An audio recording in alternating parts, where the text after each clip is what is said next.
श्रेया आज घर पे है, उसको देखने एक लड़का आ रहा है शादी के लिए। उन्हें मेरी फीलिंग्स की कोई कदर ही नहीं है। क्या? ये जो लेटर मैं लिख रहा हूँ ये आपको श्रेया तक पहुँचाना है। मेरा वो लेटर पढ़ा, तुमने जवाब नहीं दिया। कौन सा लेटर सर? यार मैंने श्रेया को वो लेटर नहीं दिया यार। तुमने मुझसे कहा कि तुमने उसे वो लेटर दे दिया। हाँ, मुंह मीठा कीजिए। इस खुशी में श्रेया और सिद्धार्थ की शादी पक्की हो गई।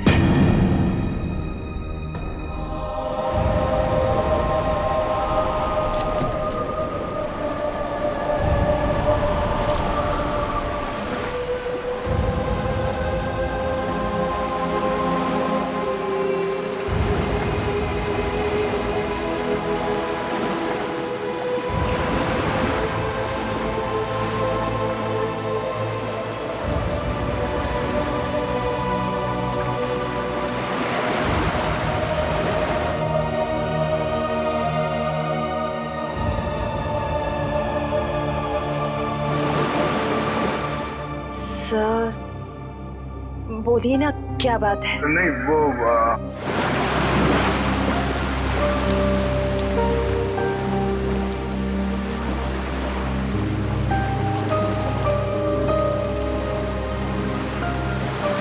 श्रेया और सिद्धार्थ की शादी पक्की हो गई।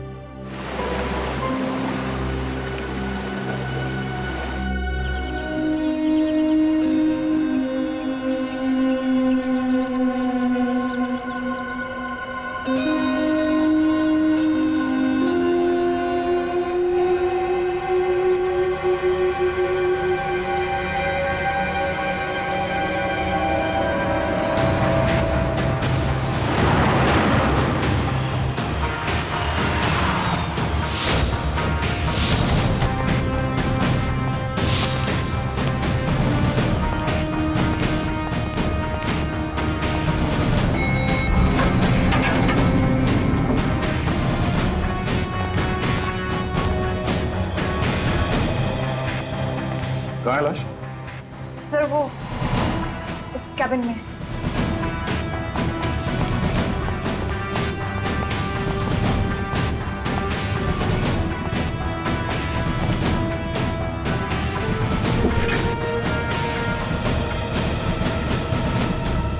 सर, एक गोली लगी है सीने में।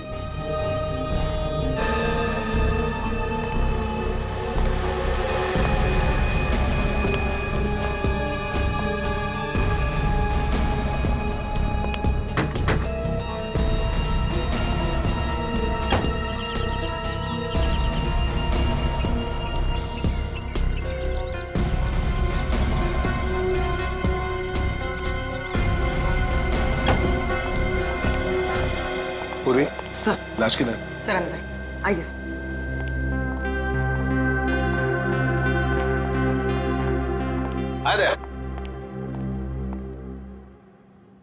क्या बात है? तुम्हारा खास दोस्त कहाँ है? अभिजीत? इस आदमी के शरीर में गोली लगी है और कोई एग्जिट वुंड नहीं है। सर, कमरे को अच्छी तरह से चेक करो। Excuse me. हाँ प्लीज प्लीज।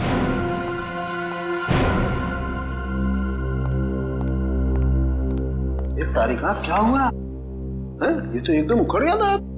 कुछ गलत तो नहीं कह दिया मैंने?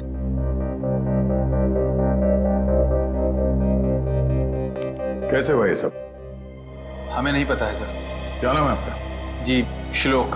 कितने लोग काम करते हैं यहाँ ऑफिस में? कोई 20-22 लोग। 20-22 लोग। दिन दहाड़े कोई आपके डायरेक्टर के कमरे के अंदर घुस जाता है, उसे मार देता है, और आप में से किसी ने कुछ नहीं देखा? सर मैं आपको सिर्फ इतना बता सकता हूँ कि जो कुछ भी हुआ है वो 1:30 से 2 के बीच हुआ होगा। खून किसने किया वो आप नहीं जानते।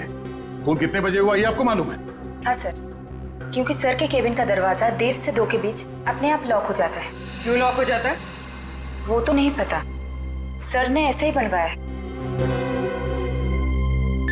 तो क्या करते क्या थे कैबिन में 1:30 से 2 के बीच? सर हो सकता है कि वो अपने वाइफ से बात करता हो और नहीं चाहता हो कि कोई उसे डिस्टर्ब करे। नहीं सर, सर शादीशुदा नहीं थे। तो फिर करते क्या थे वो? हाँ? पूजा करते थे, खाना खाते थे, क्या करते थे? सर वो घर से खाना खा के आते थे। और ये कैबिन का दरवाजा हर रोज ऐसे ही बंद होता था? जी सर। जी तो फिर आज उसी दौरान उनका खून हुआ, ये आप लोग कैसे कह सकते हैं? सर, ये शालिनी है सर। इनको अंकुश सर से मिलना था। ये दौड़ते हुए उनके केबिन में गई, लेकिन अरे शालिनी, तुम भाग के कहाँ जा रही हो? सॉरी रचना, वो बॉस से कुछ अर्जेंट काम है मुझे। सर से मिलने जा रही हो? लेकिन अभी तो 1:30 बजने वाले हैं, केबिन बंद हो जाएगा उनका। पता है, इसलिए तो जल्दी जा रही हूँ। Excuse me.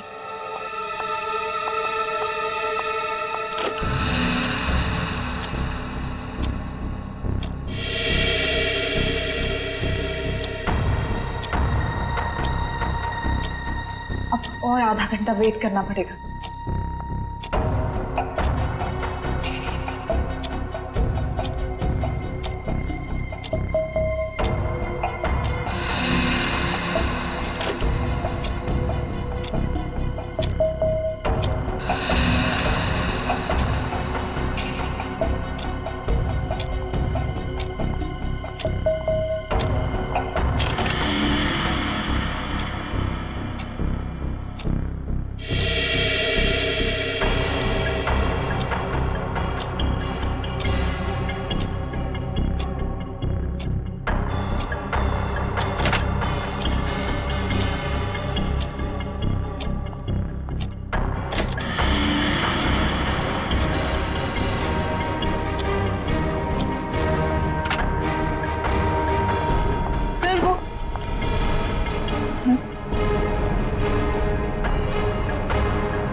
क्या हो गया बॉस को?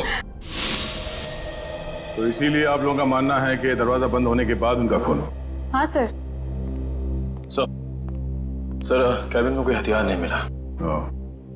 सर, हो सकता है कमरे में कोई ऐसा मैकेनिज्म हो जिससे गोली खुद ब खुद चल गई हो।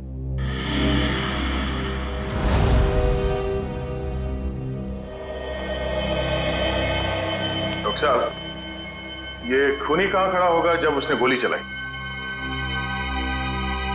ये देखो, यहाँ टेबल पर खून के छींटे पड़े हुए हैं। इसका मतलब साफ है, खूनी वहां खड़ा था जब तुम खड़े हो। और ये अंकुश यहाँ था। सामने से खूनी ने गोली चलाई जो अंकुश के सीने में आकर के लगी, और गोली लगते ही अंकुश। और अगर गोली किसी मैकेनिज्म से चलाई गई है तो मैकेनिज्म इसी लाइन में होनी चाहिए। बिल्कुल। रेडी निखिल, जरा देखो कोई मैकेनिज्म दिखता है क्या? मैकेनिज्म? हाँ, जिस वक्त अंकुश की मौत हुई उस वक्त ना कोई कमरे में बाहर से अंदर आया और ना कोई अंदर से बाहर गया। आप लोगों को पता है कि मौत कितने बजे हुई? हाँ, ऑफिस स्टाफ का कहना है कि दोपहर को 1:30 से 2 बजे के बीच। सही है। राइगर मोर्टिस, लाश की जकड़न भी यही बता रही है।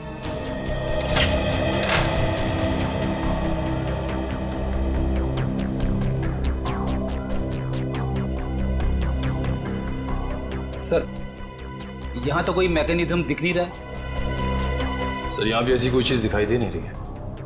कमरे में कोई आया नहीं और कोई मैकेनिज्म भी नहीं है, तो फिर इस आदमी को गोली लगी कैसे? कि ऐसा तो नहीं कि ये दरवाजा लॉक होने से पहले इसे गोली लगी हो?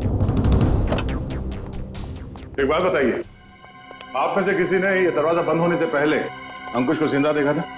No sir. नहीं सर। ठीक है, एक काम करो, शुरू से बताओ जब आपके बॉस अंकुश यहाँ इस ऑफिस में आए। सर, वो बहुत परेशान थे और उन्होंने कृतिका को अपने केबिन में बुलाया। Okay sir, okay. रचना, क्या हुआ? बॉस बहुत ज्यादा गुस्से में है, कृतिका को अंदर बुलाया है।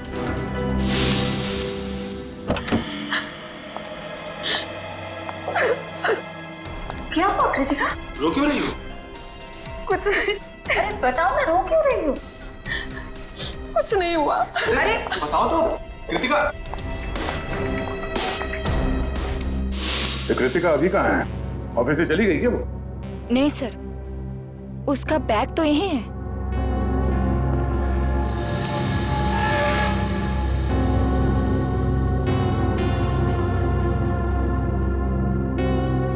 जब कृतिका कैबिन से बाहर निकली तब अंकुश जिंदा था? हाँ सर। उसके बाद कौन गया कैबिन के अंदर?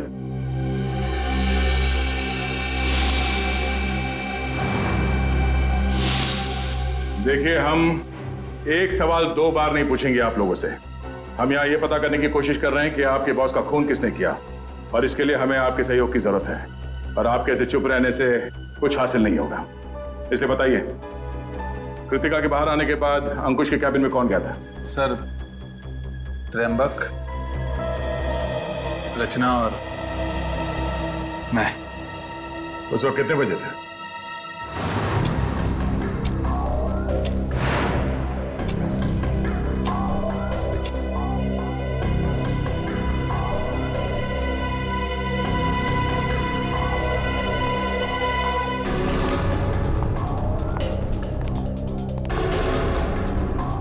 सर, क्या हुआ?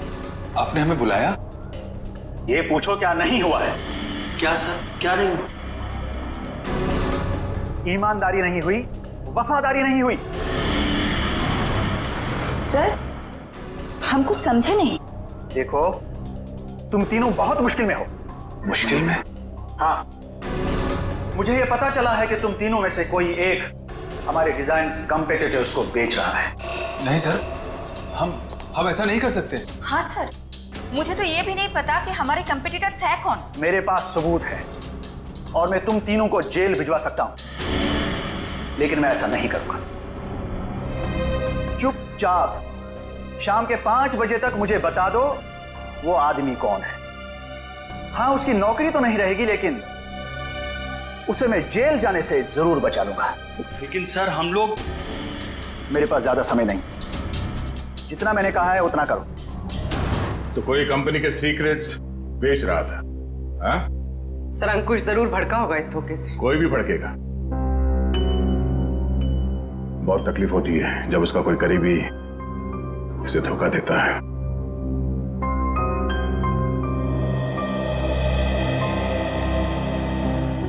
तुम तीनों में से कोई एक धोखेबाज है, वरना अंकुश सिर्फ तुम तीनों से पूछताछ क्यों करेगा इस बारे में? सर, हम बेकसूर हैं। कोई हमें फंसाने की कोशिश कर रहा है। तुम लोगों ने ही मारा अंकुश को, और अब ये बेकसूर होने का नाटक कर रहे हो। नहीं सर, हम सच कह रहे हैं। अच्छा, वो तो हम पता लगा ही लेंगे कि क्या है सच और क्या है झूठ। तुम कितने बजे अंकुश के कैबिन से बाहर गए थे? सर, यही कोई 1:15 हो रहा होगा। और वो जिंदा थे जब तुम बाहर आई? हाँ मैम। जी, तो उसके बाद कौन गया था केबिन में? सर, मुझे पता नहीं है। मैंने किसी को जाते हुए नहीं देखा सर। मैंने भी किसी को अंदर जाते हुए नहीं देखा। सबका जवाब एक ही है। सर, समझ में नहीं आ रहा है कौन सच बोल रहा है और कौन झूठ। सर, एक खूनी जो कोई भी है, सर इन तीनों के बाहर आने के बाद दरवाजा लॉक होने से पहले अंकुश के कैबिन में घुसा होगा, और अंकुश का खून करने के बाद शालिनी के आने से पहले निकल गया होगा। खूनी कौन हो सकता है? तो कमरे के अंदर घुसा और किसी ने उसे आते जाते नहीं देखा। अंकुश के कमरे से बाहर निकलने के बाद तुम तीनों कहाँ थे? सर, हम कॉन्फ्रेंस रूम की तरफ चले गए थे ये झूठे लगे इल्जाम के बारे में बात करने के लिए, लेकिन थोड़ी देर के बाद जब हम बाहर लंच के लिए आए तो देखा शालिनी अंकुश जी के रूम की तरफ जा रही थी। 1:15 से लेके शालिनी के कमरे के बाहर आने तक किसी ने किसी को कमरे के अंदर जाते हुए देखा? सर, हमने ध्यान नहीं दिया क्योंकि कृतिका ही ये सब देखती थी। ये कृतिका है कहाँ? पता नहीं सर, बहुत टाइम से आपने उसे देखा नहीं। पुलिस देखो, जब तक कृतिका नहीं मिल जाती कुछ पता नहीं चलेगा। आप लोग सीसीटीवी कैमरा की फुटेज क्यों नहीं देखते? उसमें पता चल जाएगा। तुम कौन हो? जी, मैं सुमित, कृतिका का बॉयफ्रेंड। और ये सीसीटीवी कैमरा के बारे में क्या बता रहे हो? कृतिका ने मुझे बताया था कि बॉस ने स्टाफ पे नजर रखने के लिए उसके डेस्क पे एक सीक्रेट कैमरा लगा रखा था। खुफिया कैमरा?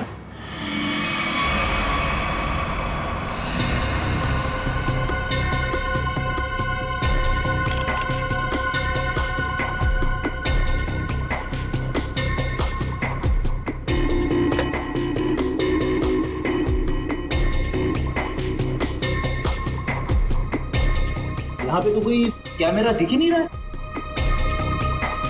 खुफिया कैमरा है, छुपा के रखा होगा।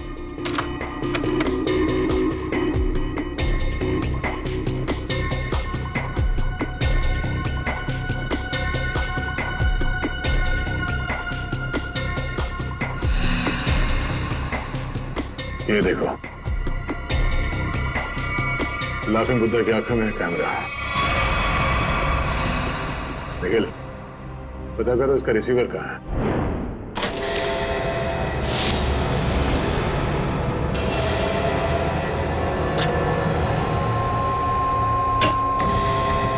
मैम! आशिता, मम्मी देखिए। अरे कृतिका, कृतिका, संभाल के। कृतिका, जाओ। कृतिका, कृतिका। क्या हो गया? सर इसने आत्महत्या करने की कोशिश की। सर जहर निकाल। इसे हॉस्पिटल ले जाना होगा। पीछे एम्बुलेंस उसमें डालो, जल्दी। कृतिका, ले जाओ। ये क्या हुआ? संभाल के। निखिल, उस खुफिया कैमरे का रिसीवर मिला? हाँ सर, उस सीक्रेट कैमरा का ये सब मिल गया है। गुड, जरा फुटेज प्ले करो। देखते हैं रचना, त्रिंबक और श्लोक के निकलने के बाद अंकुश के कमरे में कौन गया था।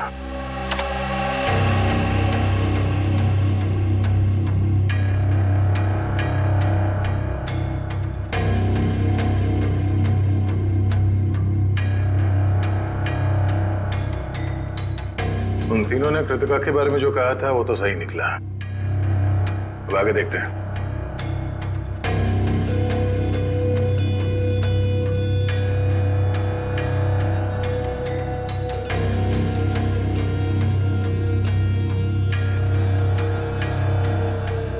देखते हैं इस खुफिया कैमरा की आंखों ने ऐसा कुछ देखा है कि जो यहां काम करने वाले 20-22 लोगों ने नहीं देखा, और अंकुश की मौत हो गई।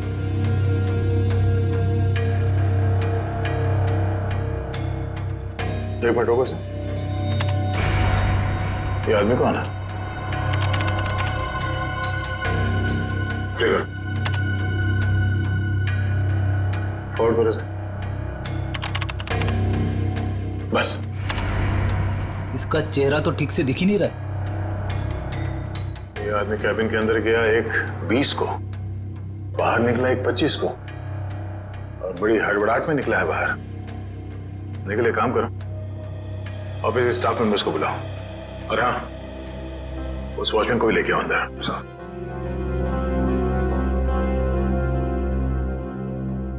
आइए सर।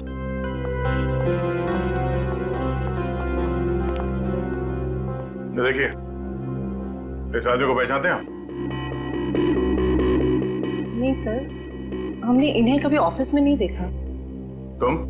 नहीं सर, इससे पहले मैंने कभी इसे देखा नहीं। श्लोक? नहीं सर, मैंने भी इसे नहीं देखा। वॉचमैन, तुम तो एंट्रेंस में थे, तुमने तो देखा होगा साथ ही जाते। हाँ, पहचानते हो कौन है? नहीं सर, मैंने इसे कभी नहीं देखा। अरे तो फिर ये अंदर आया कैसे? उड़ के आया क्या?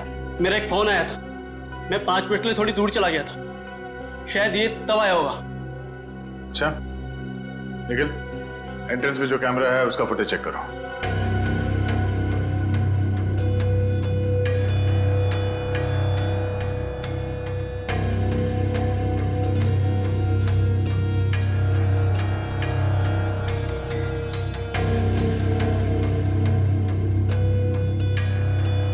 एक मिनट, इस फिल्म को फ्रीज करो। ये सुमित? कृतिका, तुम्हें कुछ नहीं होगा, जल्दी चलो। आई। तुम्हें कुछ नहीं होगा कृतिका, तुम ठीक हो जाओगे। संभल के।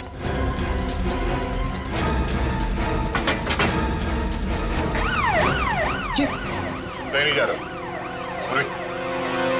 ये क्या कर रहे हैं सर? कृतिका के पास मेरा रहना जरूरी है। तुम आज इस ऑफिस में से पहले भी आए थे ना? हाँ, कृतिका बहुत परेशान थी, उसी ने मुझे फोन करके बुलाया था। अंकुश का खून करने के लिए? ये कैसी बातें कर रहे हैं आप लोग? सच है, वही कह रहे हैं, समझे? तुम अंकुश के कैबिन में घुसे, उसका खून करके वहां से निकल गए और तुम कृतिका से मिले भी नहीं। सर ऐसा कुछ भी नहीं है, मेरी बात समझने की कोशिश कीजिए। आप लोग जैसा समझ रहे हैं ऐसा कुछ भी नहीं, मैंने किसी का खून नहीं किया है। चल अंदर चल, तेरी राम कहानी हम लोग वहीं सुनेंगे। निकल। सर मैं सच कह रहा हूँ, मैंने खून नहीं किया है। तुम्हारे गिड़गिड़ाने का कोई फायदा नहीं है, हम जानते हैं कि अंकुश का खून तुम नहीं किया है। काश सर, अगर मैंने उसका खून किया होता तो मुझे अपना गुनाह कबूल करने में खुशी होती। मैं उसे मारना चाहता था लेकिन मार नहीं पाया। तुम अंकुश को क्यों मारना चाहते थे? क्योंकि वो कृतिका को परेशान कर रहा था, उससे शादी करना चाहता था।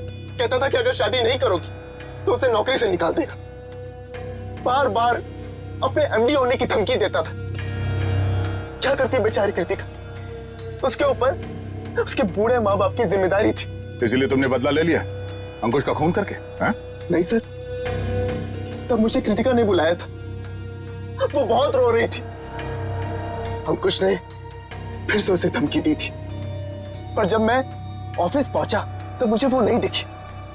तब मैं जाकर अंकुश को धमकाया और वहां से बाहर चला गया।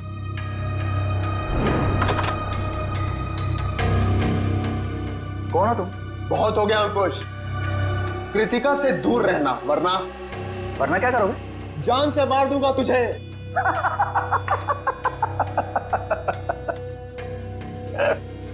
अरे जा, जो करना है कर, कृतिका सिर्फ मेरी बनेगी। अंकुश, तू यहां से निकल रहा है या मैं सिक्योरिटी को बुलाऊं? आउट। अभी तो जा रहा हूं लेकिन बहुत जल्द लौटूंगा और तब तुझे मुझसे बचाने के लिए कोई नहीं रहेगा, कोई नहीं रहेगा।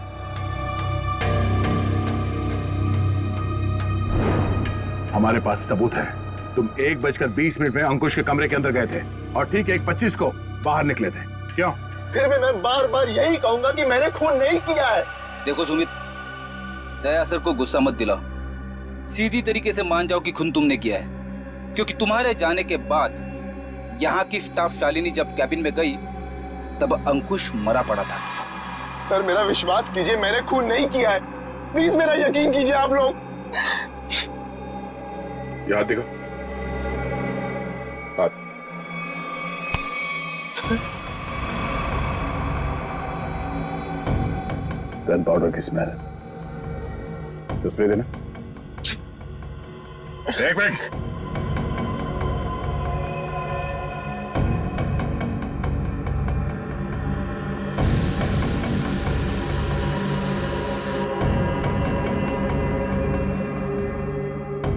तुम्हारी उंगलियों पे गन पाउडर है, इसका मतलब है हाल ही में तुमने गोली चलाई है। नहीं सर, अंकुश का खून तुम नहीं किया है। मैंने गोली नहीं चलाई है सर। तो फिर ये गन पाउडर तुम्हारी उंगलियों पे कैसे आया? सर प्लीज सर, मेरा विश्वास। गन पाउडर कैसे आया तुम्हारे हाथ पे? सर वो मेरे पास मेरी अपनी गन, उससे गलती से चल गई थी जब मैं आज अपने घर पर था। तुम्हारे पास अपनी गन है? लाइसेंस है? हाँ? नहीं। तो गैर कानूनी तरीके से गन रखी थी तुमने? हाँ? सिर्फ और सिर्फ अंकुश को मारने के लिए। अगर आज उससे कोई नहीं मारता तो मैं शायद उसे जरूर मार देता।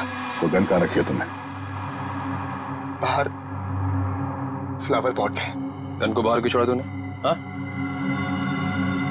क्योंकि कृतिका ने मुझे कसम दी थी कि मैं अपने साथ गन अंदर लेकर ना आऊं, वरना गुस्से में मैं कहीं उसके बॉस को मार ना दूं, इसलिए बाहर छोड़ दी। चल दिखा वो गन कहाँ है।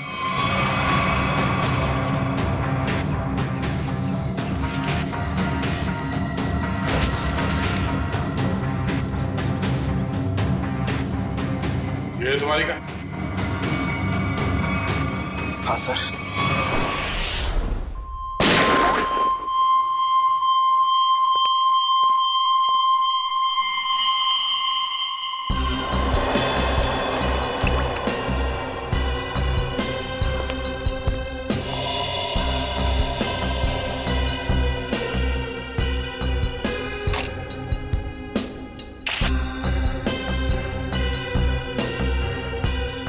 मेरी समझ में नहीं आ रहा है कि आप लोग मेरी गन को चेक क्यों कर रहे हैं, जबकि मैं इसे ऑफिस में लेकर गया ही नहीं था। दोनों बार प्लांट में ही छिपा दिया था। तुम कितना सच बोल रहे हो कितना झूठ अभी पता चल जाएगा। भैया तो मैच होती है। ये गोली और अंकुश के शरीर में जो गोली मिली है वो गोली, दोनों मैच होती है। इसका मतलब साफ है अंकुश को इसी गन से गोली मारी गई है। अब बोलो, तो तुमने दोनों बार ये गन ऑफिस के बाहर वाले गमले में छुपा दी थी? सर मैं आपसे बार बार कह रहा हूं कि मैंने अंकुश को नहीं मारा। जब मैं उसके कैबिन से बाहर निकल रहा था तो वो जिंदा था। जरूर मुझे कोई फंसाने की कोशिश कर रहा है। तो मतलब तुम्हारी गन अपने आप गमले से बाहर आई, अंकुश जी को गोली मारी और फिर आके गमले में छुप गई। और ये कहानी है सर? अरे मैं कोई कहानी नहीं बना रहा हूं, मेरा विश्वास कीजिए। एक सेकंड, कॉल। क्या? हाँ, मुझे याद आ गया। जैसे ही मैं अंकुश के कैबिन से बाहर निकल रहा था, उसके मोबाइल पर एक कॉल आया था। और उसने वो कॉल रिसीव किया था? हाँ।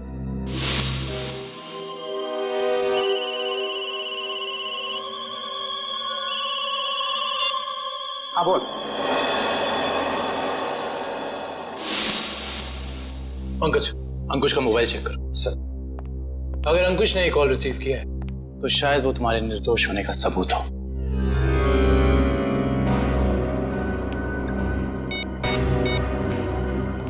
सर, अंकुश को 1:25 पे कॉल आया था सर, और 7 मिनट तक कॉल चली थी। 7 मिनट? 1:25 को कॉल आया था। दरवाजा बंद होता है ठीक 1:30 बजे, यानी कि दरवाजा बंद होने के 2 मिनट बाद तक ये कॉल चला। सर, शायद वो जिंदा था। पंकज, इस नंबर पर कॉल करके चेक करो कि वाकई इस आदमी की अंकुश से बात हुई थी कि नहीं।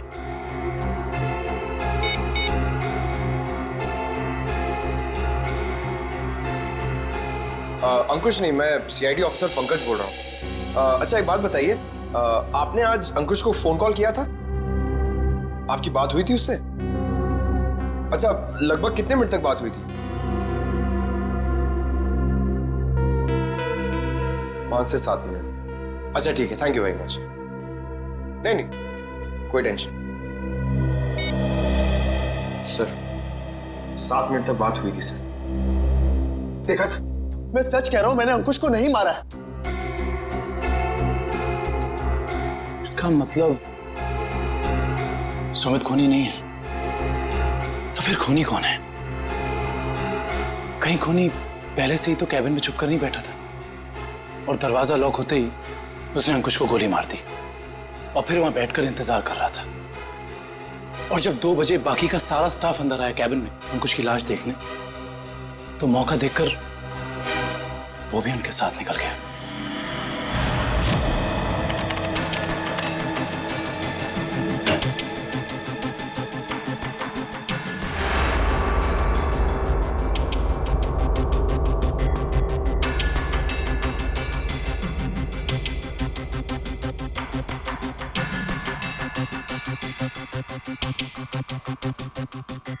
ये देखिए सर, शालिनी के चीखने के बाद जो 6 लोग कैबिन के अंदर आए थे वही 6 लोग कैबिन से बाहर गए।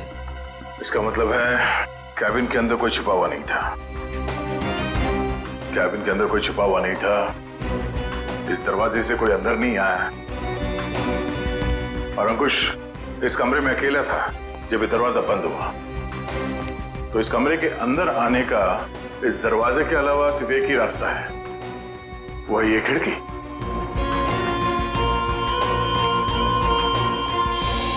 मगर जब हम लोग इस कमरे के अंदर आए तो ये खिड़की अंदर से बंद थी।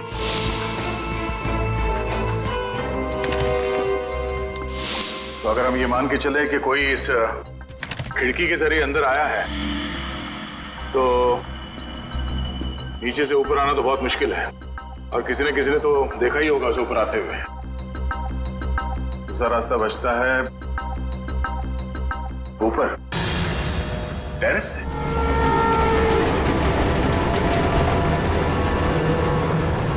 जरा देखो आसपास, अगर वो खूनी अंकुश के कैबिन में यहाँ टेरेस से गया है तो उसने रस्सी या हार्नेस का इस्तेमाल किया होगा और अगर ऐसा है तो यहाँ लेज पे कोई ना कोई निशान जरूर होना चाहिए। मुझे चेक करो।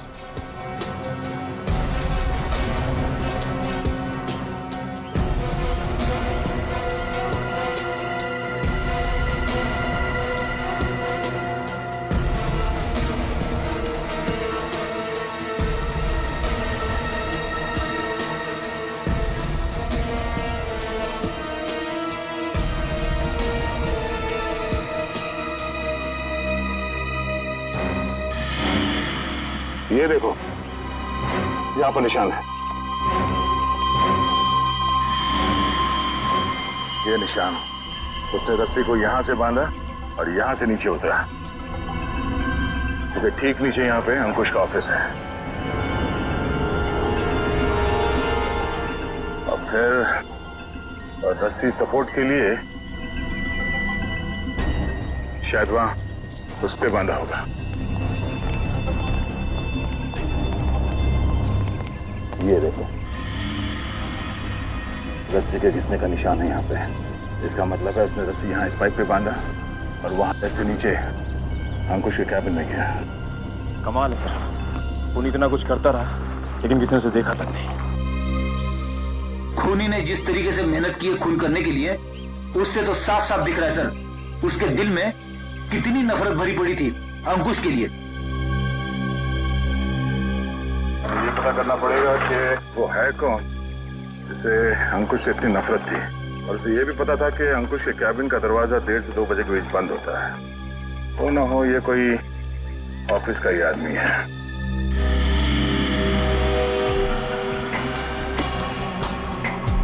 खूनी टेरेस से रस्सी के सहारे नीचे उतरा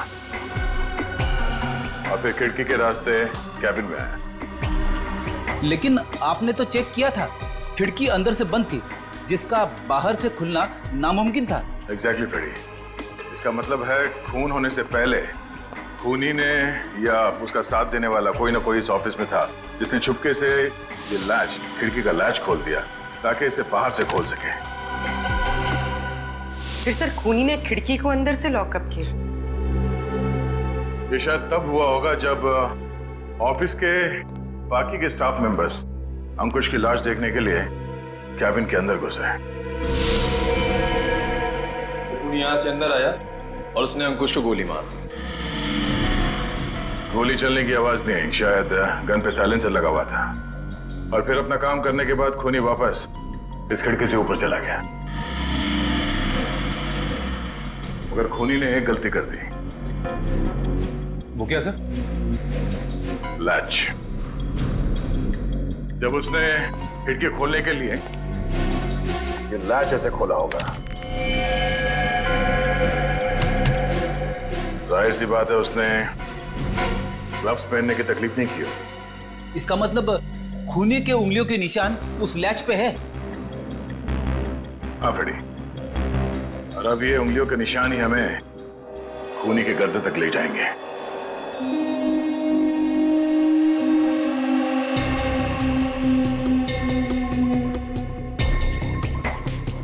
सर आप लोग हम पर शक कर रहे हैं? हाँ, क्योंकि खूनी आप लोगों में से कोई है। ये क्या कह रहे हैं आप सर? सही कह रहे हैं, थोड़ा इंतजार करो। उस खिड़की के लैच पे जो उंगलियों के निशान मिले हैं, अगर वो आप में से किसी के फिंगरप्रिंट्स के साथ मैच होते हैं तो पता चल जाएगा कि अंकुश का खूनी कौन है।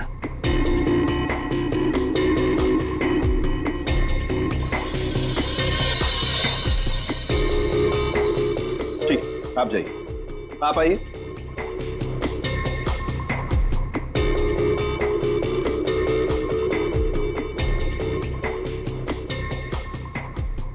ठीक, जाइए। दया, इन सब लोगों के फिंगरप्रिंट्स तो ले लिए, अब जरा इन्हें मैच करके देखते हैं। ठीक है सर। हाँ,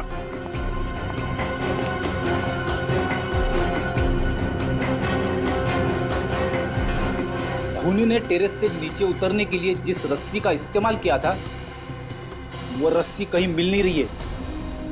अच्छा,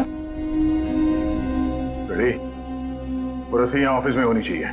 ढूंढो, देखो कहाँ है वो रस्सी। सबसे बड़ा सबूत है, इस फिंगरप्रिंट से भी ज्यादा बड़ा। अगर वो रस्सी मिल गई तो समझ लो खूनी अपने आप अपने हाथ आ जाएगा।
सॉरी भाई दया। क्या हुआ सर? डॉक्टर तारिका, केबिन में मिले फिंगरप्रिंट्स इनमें से किसी से मैच नहीं हो रहे। ये कैसे हो सकते डॉक्टर तारिका? इनमें से किसी न किसी के उंगलियों के निशान मैच होने चाहिए थे। आप लोगों से कोई गलती हो गई होगी। नहीं यार दया, ऐसा नहीं है, हमसे कोई गलती नहीं। हो सकता है दया इनमें से कोई खूनी नहीं होगा, तो खूनी नहीं होगा तो फिंगरप्रिंट्स कैसे मैच होंगे? हो सकता है इस बार गलती आप लोगों से होगी। नहीं, मैं सही हूं और मैं साबित भी कर सकता हूं। खूनी इन्हीं में से कोई है और वो खुद ब खुद सामने आएगा। सामने आ जाएगा मतलब तुम्हारे सामने आकर के खड़ा हो जाएगा, कहेगा लीजिए दया जी मैंने खून किया, मुझे हथकड़ी पहना दीजिए। यार बात कर। डॉक्टर साहब इस बार ऐसा ही कुछ होगा। डॉक्टर साहब ने आप लोगों के हाथ पे एक केमिकल लगाया था। वो केमिकल रिएक्ट करेगा और वो केमिकल तब रिएक्ट करेगा जब आप में से जो खूनी है वो ऊपर टेरेस पे जाके पानी के टैंक के अंदर से वो रस्सी निकालेगा। वो रस्सी हमें तब मिल गई थी जब पहली बार हम लोग छत पे गए थे।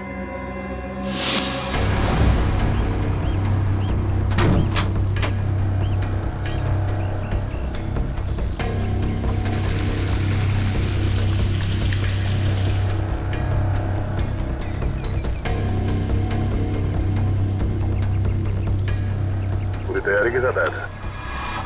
उस रस्सी पे हमने एक केमिकल लगाया है और वो केमिकल तब रिएक्ट करेगा जब आप लोगों के हाथ पे लगा हुआ केमिकल उसके कांटेक्ट में आएगा। आप लोगों के हाथ चमकने लगेंगे अंधेरे में। Lights off.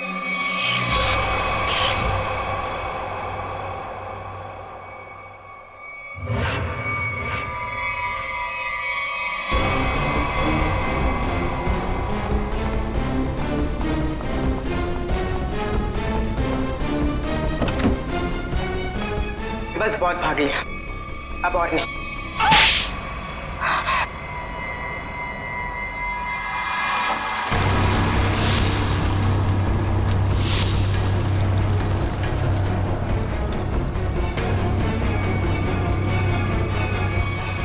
तुमने अंकुश को क्यों मारा? तुम ही कंपनी के सीक्रेट्स बेच रही थी ना? और जब अंकुश तुम तीनों से पूछताछ कर रहा था, तुम जानती थी कि तुम्हें उससे छुटकारा पाना है। हाँ? मैं बहुत पहले से ही जानती थी कि मैं पकड़ी जा सकती, इसलिए मैंने प्लान बना के रखा था कि जब भी मौका मिलेगा मैं अंकुश को मार दूंगी। और तुमने अपने प्लान में सुमित को कैसे फंसाया और क्यों फंसाया? उसने क्या बिगाड़ा था तुम्हारा?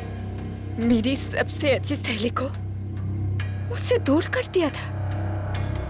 मैं और कृतिका अच्छे दोस्त हुआ करते थे, लेकिन जब से सुमित उसकी जिंदगी में आया था तब से कृतिका उसकी बातें करती रहती थी।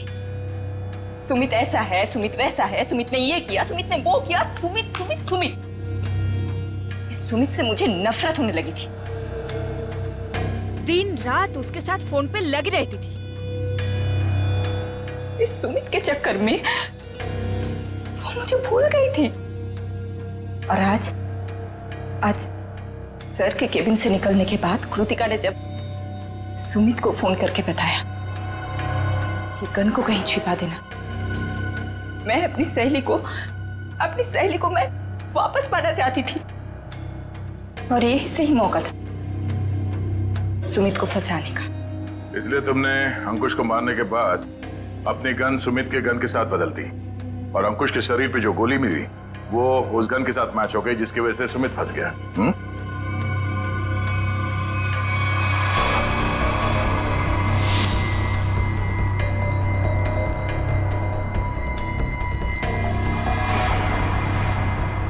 और जब अंकुश अपने कैबिन में तुम तीनों पे भड़क रहा था, उस वक्त तुमने चुपके से उस खिड़की का लैच खोल दिया।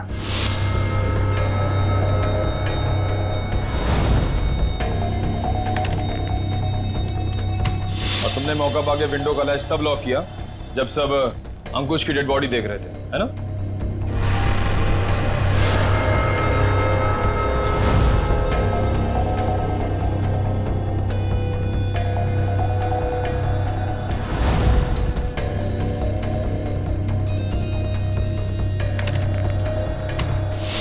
तुम्हें कैसे मालूम कि सुमित के पास कौन सी गन है? कृतिका ने मुझे एक बार बताया था कि सुमित ने एक नई गन खरीदी है। ठीक वैसी गन मैंने भी खरीदी। और आज जब सुमित दोबारा ऑफिस में आया तो मुझे पता था कि वो गन फिर से कहीं बाहर रख के आया होगा। और मौका मिलते ही मैंने वो गन बदल दी। क्या फायदा हुआ तुम्हें ये सब करके? हाँ? तुमने एक दोस्त खो दिया और साथ में अपनी आजादी भी। पूर्वी, ले जाओ इसे। सर।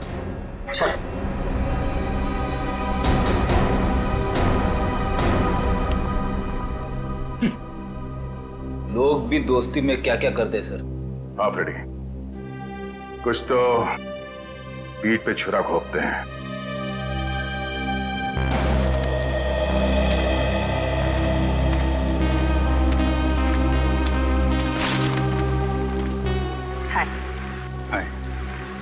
झूठ बोला तुमने दया से? हाँ, भाई जैसा ना वो तुम्हारा, इस तरह से दिल दुखाया? कैसी बात कर रहे हो तारिका? मैं तो सपने में भी उसका दिल दुखाने की नहीं सोच सकता। उसको दुख ना हो इसलिए मैंने झूठ बोला। अभिजीत, झूठ के पैर नहीं होते, वो ज्यादा दूर तक चल नहीं सकता। तुम्हें दया को सब कुछ सच सच बता देना चाहिए था। बताया था मैंने सच उसे, कड़वा सच। मैं सिर्फ ये जानने आया था कि श्रेया ने उस लड़के को हाँ बोला है या नहीं।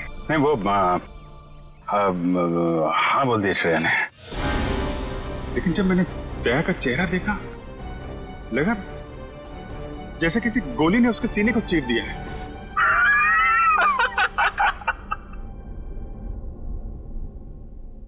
अरे यार, क्या लड़का आया नहीं, तबीयत खराब हो गई उसकी।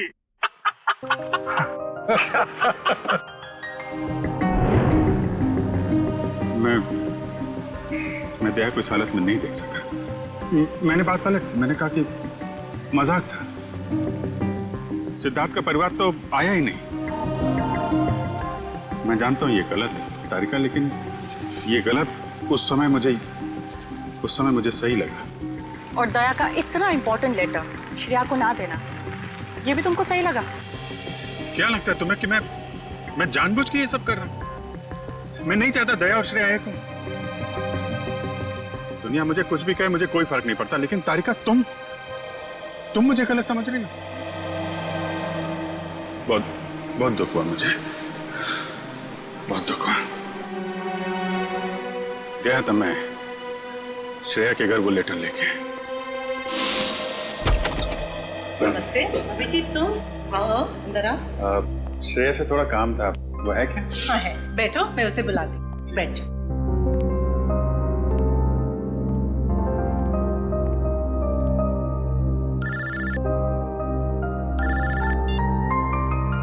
अरे भाई, तुम्हारा ही काम करने आया हूँ यार। अरे भूल कैसे सकता हूँ, लेटर है मेरे पास, अभी दिया नहीं है। जैसे ही श्रेया आती है ये लेटर उसके हवाले कर दूंगा। हैं? अरे यार थोड़ा तो सब्र रखो यार। हाँ मैं करता हूँ। नमस्ते अंकल। अभिजीत, मैं तुम्हारे हाथ जोड़ता हूँ, तुम दया का कोई भी लेटर श्रेया को नहीं दोगे। लेकिन दया और श्रेया तो... मैं जानता हूँ दया और श्रेया कुछ कहते नहीं, लेकिन वो एक दूसरे के काफी करीब हैं। मगर मैं अब नहीं चाहता हूँ कि श्रेया अपना फैसला बदले। ये तो दोनों के साथ ज्यादती होगी। आप... अभिजीत, मैं मजबूर हूँ। मैंने पिछले साल सिद्धार्थ के पिता से एक बड़ी रकम उधार ली थी, जो मेरे अलावा मेरे घर में कोई नहीं जानता। और अगर श्रेया ने इस शादी से इनकार किया तो वो लोग सारे पैसे वापस मांग सकते हैं, जो मैं अभी देने की स्थिति में नहीं हूं। लेकिन अंकल, ये तो इस श्रेया की जिंदगी का सवाल है। तो मैं क्या करूं? इतने पैसे कहां से लाऊं? श्रेया की मां को हार्ट प्रॉब्लम है। तुम लोगों की जरा सी गलती हमें प्रॉब्लम में डाल सकती है। देखिए, अगर सिर्फ पैसे की बात है तो हम लोग मिलकर कोशिश कर सकते हैं। पैसा तो... नहीं, वो बात नहीं है। पैसे का इंतजाम हो चुका है, बस 1-1.5 महीने की बात। एक बार मैं उनके सारे पैसे लौटा दूं, उसके बाद तुम ये लेटर श्रेया को दे देना। लेकिन तब तक ये बात हम दोनों के बीच ही रहनी चाहिए, प्लीज। ये आपने बड़ी मुश्किल में डाल दिया। दया से कोई बात छुपाना इतना आसान नहीं है। अब ये बात ना मैं श्रेया को बता सकता हूँ और ना दया को। दया तो इस बारे में कुछ नहीं जानता। वो तो तुम्हें गलत समझ रहा है। इनफैक्ट नफरत करने लगा है वो तुमसे। जानता हूँ, वक्त ने गलतफहमी पैदा कर दी है, लेकिन ये भी जानता हूँ कि सही वक्त आने पर सब ठीक भी हो जाएगा।